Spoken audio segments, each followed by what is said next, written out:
Hello and welcome back to another video. Today's video is going to be going over the astral changes for 12.18 coming out on Wednesday. So about an hour ago, Mortdog tweeted out the astral changes because he had them on his patch rundown, but his cam was covering them.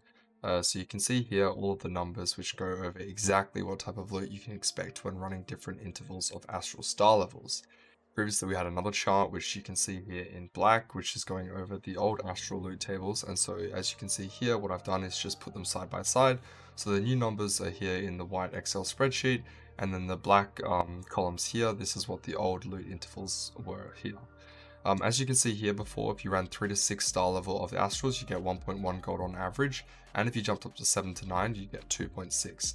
Now, the way that Astral has been changed for 12.18 is you can no longer run the same champion to get increased star level. This means that if you run 2 Nidalee 2 stars, instead of getting 4 star level, which is what you would have gotten previously, you'll actually only get 2.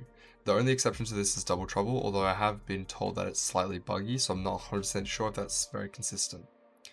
So previously, a lot of people were actually abusing astrals. If you pop over to Reddit, you can see here, Socks made a guide over here on how to abuse the astrals, but that's actually going to be taken out in 12.18 because the way that Socks would play is by pushing levels aggressively and adding in new astrals to get the new star level.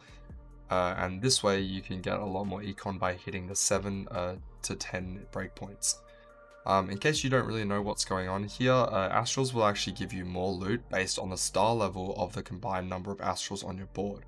So for example, if we look at this image here, you can see that he's running a Vladimir, which is a 2 star, so that's 2 astral star level. There's another Skarner, which is another 2 stars, so that's 2, 4, 6, 8, 10. So all in total, he has 10 star level. Now with the new changes in 12.18, you can't do this setup anymore. The 2 Skarners are the same unit, so this would only count as 2. So in 12.18, this would count as a total star level of 8, 2, 4, 6, 8, and the second Skarner is not counted. So if we go back to our chart, what does this actually mean for astrals? Well, what it actually means is if you start off with an astral opener, you're still going to be getting an average of 1.1 gold. Nothing's really changed here. However, as soon as you start to upgrade some of these astrals, you actually get more econ. So as you can see here, if you're running 4 star levels, which is only 1 astral upgraded, you're already getting an average of 0.15 more than you were previously.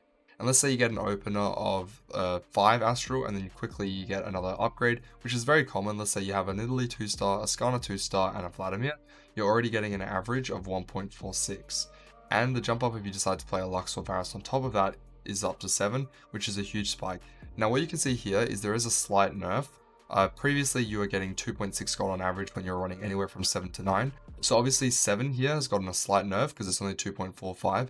However, as soon as you jump up to 8 astral, you're actually getting a buff. So just keep that in mind. The jump to 7 is not as big as it was before, although it's still quite a large gap because you're going from a 1.46 to a 2.45. Now, the main difference to this is that you can't just run 2 Nidalee 2 stars, you actually need to be consistently upgrading all of your astrals. The reason is because every astral has to be unique to add to the star level as opposed to the patch before. And that's basically all you need to know when you're playing astral openers into a fast 8. Really just focusing on the nerf to the 7, but also there's a slight buff if you can get to 8. You now have to play unique astrals to boost your star level, and you have to play around that. And of course, if you get an astral opener, it's actually now stronger because a 3 astral opener all 1 stars is the same. However, any increase in star level is actually a buff.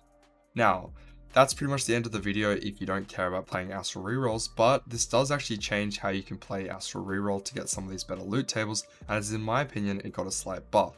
Now, I am working on a video to make a full guide for astral reroll, however I thought I'd keep this separate as this has components of just playing around astrals in general, but also some of the information in this chart can help you with astral reroll if you decide to play that comp.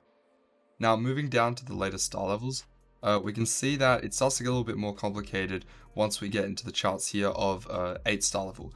The reason is because once we get to the 8 star level, you can actually start to get item components, and item components actually count as 8 gold here. This is just done by Mortdog. However, there's no real value of an item component in terms of mere gold. This is because it depends on how much gold you have currently, as if you're low on econ and need to build your econ back up. 8 gold isn't necessarily the same when you're on 0 gold as opposed to when you're on 50. This is because 8 gold when you're really low on econ allows you to hit higher intervals, and so therefore it's worth a lot more. And so it's for this reason that I haven't decided to tally up the amount of gold that you get from 10 to 12, 13 to 14, and 15, is there's no real way to determine how much an item component is actually worth. But what I can tell you is when playing around Astral Reroll, now when you get to 8 star level, you can actually start printing item components. Previously 7 to 9, you still couldn't even get components, and you had to make it all the way to 10.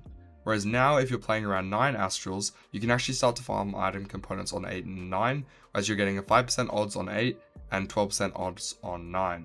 There's not too much to say other than the fact that obviously there should be some buffs as you can't run non-unique champions, but the way that you play Astral Reroll is usually you actually value board strength as opposed to hitting the higher star levels, because you want to be farming these odds to ensure that you hit your 3 stars. Something else that I thought is quite important to note is that when you're playing the Astral Reroll comp, it's actually quite easy to 3-star all of the Astrals except for Varus, because you're going to be rolling on 5, so usually 3-starring Lux by the time you get to stage 4 or 5 usually isn't too difficult anyway. And when you have all of your board 3-star except for Varus, you'll be sitting on 14 star level, because Varus is usually going to be 2-star at that point. And when you're sitting here, you're going to be farming full items. 55% of the time, you're going to be either getting an item component or a full item, which is insane. If you can hit this board and stabilize before 5-1, by the time you get to stage 6, you're going to be up so many components that you can either fast 9 and pivot into another board, or you're just going to be in a really comfortable spot, because surprisingly enough, if you decide to run some extra guild units, such as Twitch and Jace, you can actually itemize your Nidalee and she'll do a lot of damage. Same goes for Varus, but usually the carry of the comp is going to be your Lux. I won't say too much more about Astral Reroll because I do have a video planned that I'll probably produce later if I think that it's still meta in 12.18, but I just thought that you guys should be updated and aware of the changes coming to 12.18, as not everyone's on Twitter, so some of you guys might be unaware that the changes to Astral are going to be implemented this way. So thank you guys all so much for watching, and as always I look forward to seeing you in the next one.